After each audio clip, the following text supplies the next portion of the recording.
We'll get straight to the point because we could probably make this review of the 2024 facelifted Nissan Qashqai, one of the UK's best-selling cars, quite a short one, because the main changes are this new bolder grille and inside some newer Swisher infotainment stuff.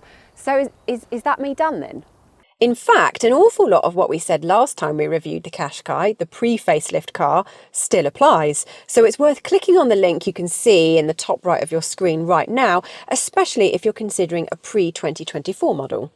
Plus, you guys wouldn't have time to finish your cup of tea, and tea breaks are important. And there are a few other elements to the redesign which I will share with you later, as well as a general refresher of the car, just in case you don't want to watch that other video.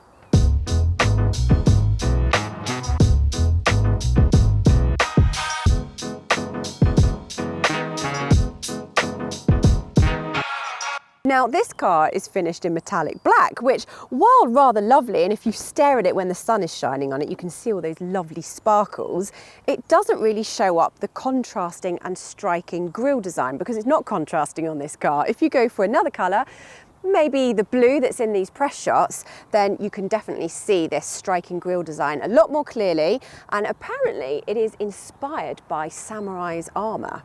And if you go for the end design, you get a black roof, like this car, but maybe it's a slightly different shade of black. Anyway, if you had this colour, it wouldn't show up either, whereas it does in these press shots.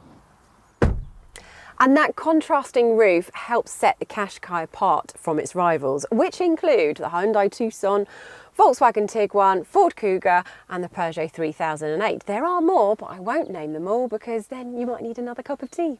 Another thing that sets it apart, and we're looking at you Volkswagen with your Tiguan, is physical buttons for the climate control and the stereo, including physical buttons on the steering wheel. Yay! Physical button party. I'm having a physical button party.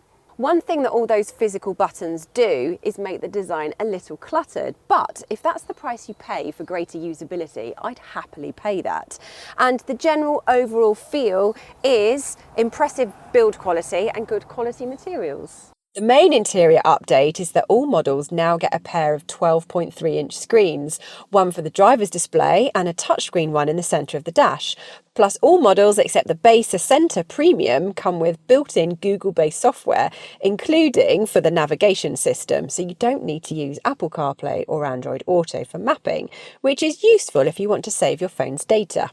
As for the rest of the Qashqai's spec, equipment levels are still generous. Even the most basic models get keyless entry and start, 2-zone climate control, rear view camera and Apple CarPlay and Android Auto connectivity. You also now get a wireless phone charger in all but the basic model, as well as a frameless rear view mirror and a 3D parking camera, which is really quite clever. This being a mid-spec Techno, we aren't treated to luxuries such as a Bose stereo upgrade system or leather and Alcantara seats, but these seats are rather lovely and they have adjustable lumbar support, and this one is electric. Now, no matter which Qashqai you go for, there is plenty of storage. There is a little tray here and underneath. There's definitely enough space for quite a few bananas actually. And where else can I put them? There. And the other bunch is going to go in the glove box. Before we go any further and speak about the rear seats, we're just going to play a little game of Spot the Difference. The shot before and the shot now, because that is a family favourite game, isn't it? 1, 2, 3, ding! Yes, you got it right, the mic's changed.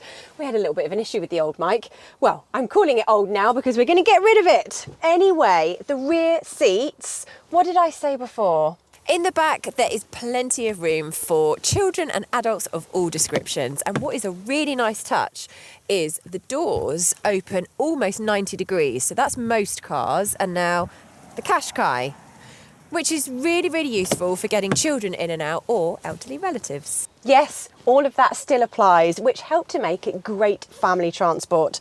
And as you can tell, I've got child lock on, so I'm not going anywhere. Can you let me out, please? Talking of family transport, you'll want to know how big the boot is.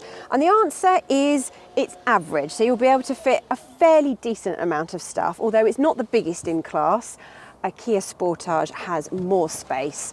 And actually the boots are different sizes for the Qashqai, depending on whether you get this boot divider. You can use it like this, or you can take it away completely, put it in your garage, but please don't forget about it. Make sure you put it back in the car before you sell it. And you can use it like this, and also like that. And you could line it and have your waterproofs on your wellies, or maybe you're shopping. The difference in size, if you do have this luggage divider, is 479 litres, and if you don't have that and it's just a big open boot without these bits, you get 504 litres. Is that enough? Plus, if you go for the e-Power full hybrid model, it doesn't suck up any boot space at all with all the battery gubbins. They are stored somewhere else, which cannot be said for all of this car's rivals. Talking of the e-Power drivetrain, this car does not have it. Instead, we've got a 1.3 petrol mild hybrid, and you can either have it in 140 horsepower guys like this one, or a slightly more spicy 160 horsepower. And you can either have a 6-speed manual transmission or CVT, and the higher powered model can be bought with 4-wheel drive, although that is quite rare to find. That being said, there isn't really enough power to make 4-wheel drive necessary, although performance is perfectly adequate in either. It's never really exciting though. It's soft, light and smooth around the edges and doesn't really encourage you to press on, which is actually a good thing, because when you do press on, you do notice that there's a little bit more body roll. The best way to drive this car then is to sit back, although not too far back, still have a little bit of a bend in your steering wheel and reach the steering wheel properly, and take a more relaxed approach to your driving. And that way you'll probably feel a little less stressed at the end of each commute as well. Taking the Zen angle to its natural zenith in the Qashqai means opting for the e-Power model, which gets a 1.5 litre 190 horsepower petrol engine, but that acts only as a generator for an electric motor, which is what actually powers the wheels. It's an unusual approach, but delivers smooth, punchy performance, although the effect is spoiled a little under hard acceleration, when the engine will need to rev harder to deliver enough electricity to the motor.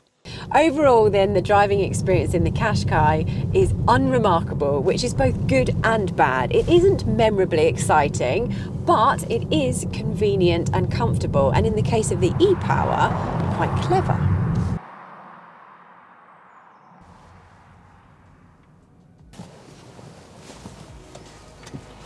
But does that mean you should actually buy one? Well, given that so many people do, Nissan must be doing something right. It's a bit like a chicken tikka masala. It's not the most inspiring dish, but it certainly is one of the most popular. And given that there are plenty around, that is Qashqais, not chicken tikka masalas, there's plenty to choose from. Of course, we'd like to think that some of the best make their way to the Motorpoint forecourts.